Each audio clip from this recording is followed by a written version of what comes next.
I recently retired from the California Highway Patrol after 23 years of service. The majority of those 23 years was spent patrolling the southern end of Marin County, which includes the Golden Gate Bridge.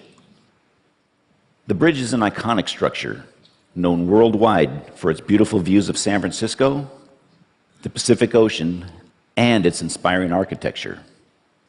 Unfortunately, it is also a magnet for suicide, being one of the most utilized sites in the world. The Golden Gate Bridge opened in 1937. Joseph Strauss, chief engineer in charge of building the bridge, was quoted as saying, "The bridge is practically suicide-proof. Suicide from the bridge is neither practical nor probable. But since its opening, over 1,600 people have leapt to their death from that bridge."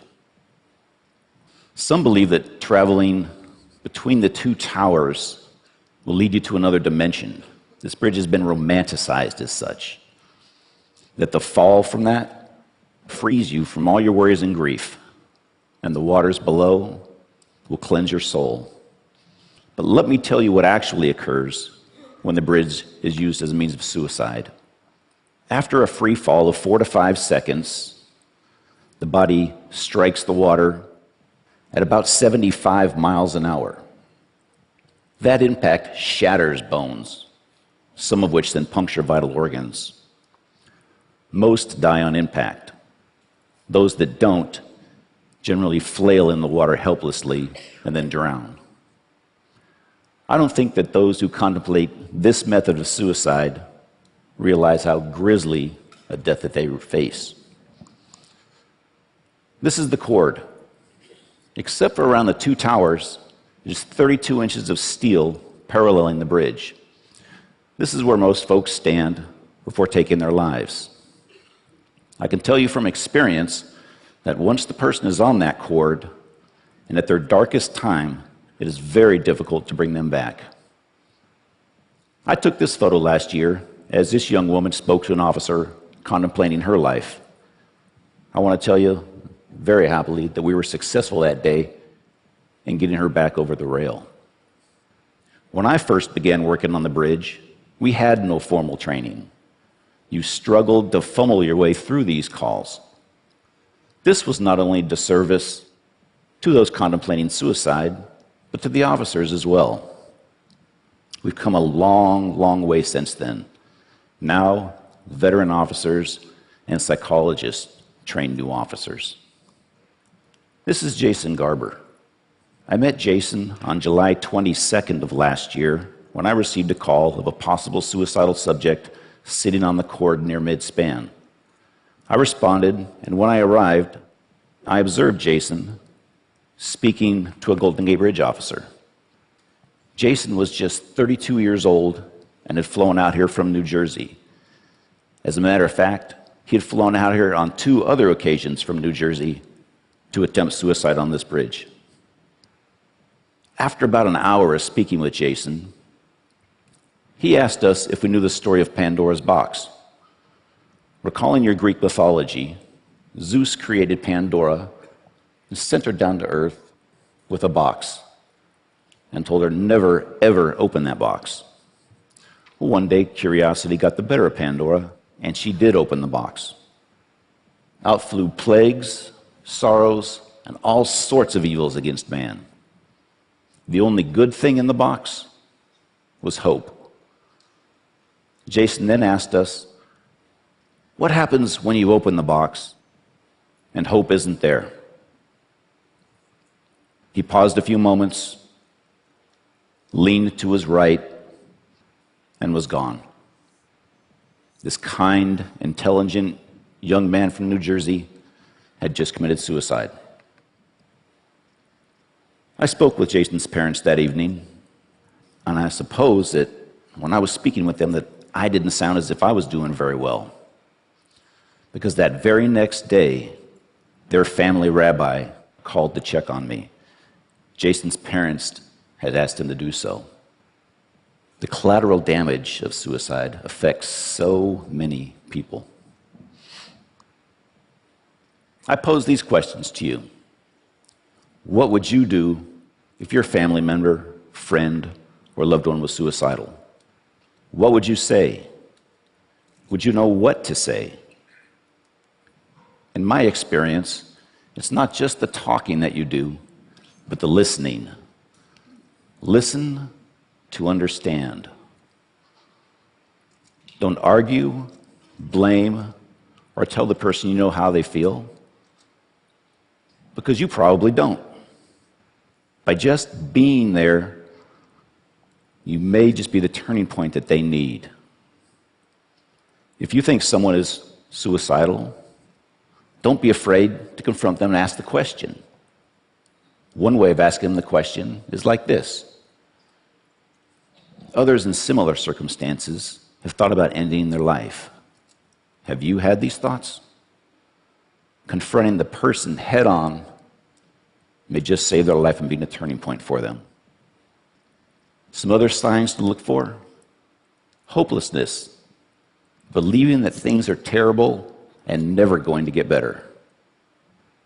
Helplessness, believing that there's nothing that you can do about it.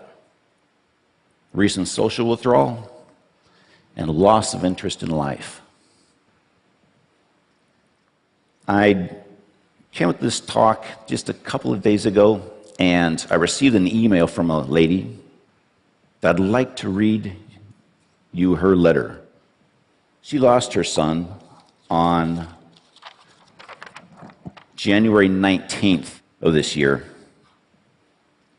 And she wrote me this email just a couple of days ago, and it's with her permission and blessing that I read this to you. Hi, Kevin. I imagine you're at the TED conference. That must be quite the experience to be there. I'm thinking I should go walk the bridge this weekend. Just wanted to drop you a note. Hope you get the word out to many people, and they go home talking about it to their friends who tell their friends, etc. I'm still pretty numb, but noticing more moments of really realizing Mike isn't coming home. Mike was driving from Petaluma to San Francisco to watch the 49er game with his father on January 19th. He never made it there. I called Petaluma police and reported him missing that evening. The next morning, 2 officers came to my home and reported that Mike's car was down at the bridge. A witness had observed him jumping off the bridge at 1:58 p.m. the previous day. Thanks so much for standing up for those who may be only temporarily too weak to stand for themselves. Who hasn't been low before without suffering from a true mental illness? It shouldn't be so easy to end it. My prayers are with you for your fight. The GGB, Golden Gate Bridge, is supposed to be a passage across our beautiful bay, not a graveyard. Good luck this week. Vicky. I can't imagine the courage it takes for her to go down to that bridge and walk the path that her son took that day. And also the courage just to carry on. I'd like to introduce you to a man I refer to as hope and courage. On March 11th of 2005, I responded to a radio call of a possible suicidal subject on the bridge sidewalk near the North Tower. I rode my motorcycle down the sidewalk and observed this man, KevinBriggs, standing on the sidewalk. When he saw me, he immediately traversed that pedestrian rail and stood on that small pipe which goes around the tower. For the next hour and a half, I listened as Kevin spoke about his depression and hopelessness. Kevin decided on his own that day to come back over that rail and give life another chance. When Kevin came back over, I congratulated him. This is a new beginning, a new life. But I asked him, what was it that made you come back and give hope and life another chance? And you know what he told me? He said, you listened. You let me speak, and you just listened. Shortly after this incident, I received a letter from Kevin's mother, and I have that letter with me, and I'd like to read it to you. Dear Mr. Briggs, nothing will erase the events of March 11th, but you are one of the reasons Kevin is still with us. I truly believe Kevin was crying out for help. He has been diagnosed with a mental illness for which he has been properly medicated. I adopted Kevin when he was only 6 months old, completely unaware of any hereditary traits. But thank God, now we know. Kevin is straight, as he says. We truly thank God for you. Sincerely indebted to you, Narvella Berthia. And on the bottom, she writes, P.S. When I visited San Francisco General Hospital that evening, you were listed as the patient. Boy, did I have to straighten that one out. Today, Kevin is a loving father and contributing member of society. He speaks openly about the events that day and his depression in the hopes that his story will inspire others. Suicide is not just something I've encountered on the job. It's personal. My grandfather committed suicide by poisoning. That act, although ending his own pain, robbed me from ever getting to know him. This is what suicide does. For most suicidal folks, or those contemplating suicide, they wouldn't think of hurting another person. They just want their own pain to end.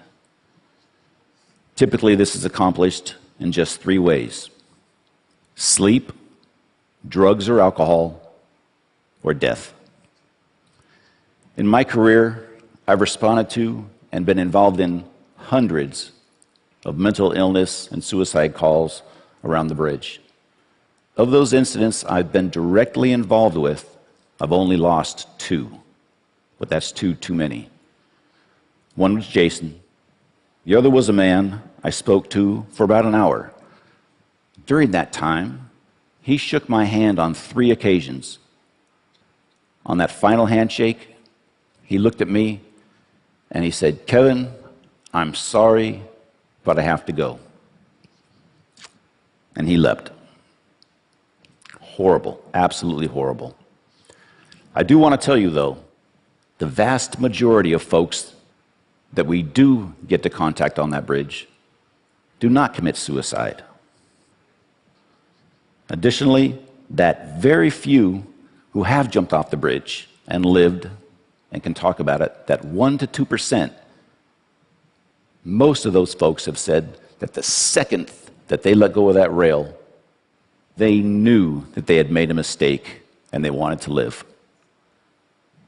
I tell people the bridge not only connects Marin to San Francisco, but people together also.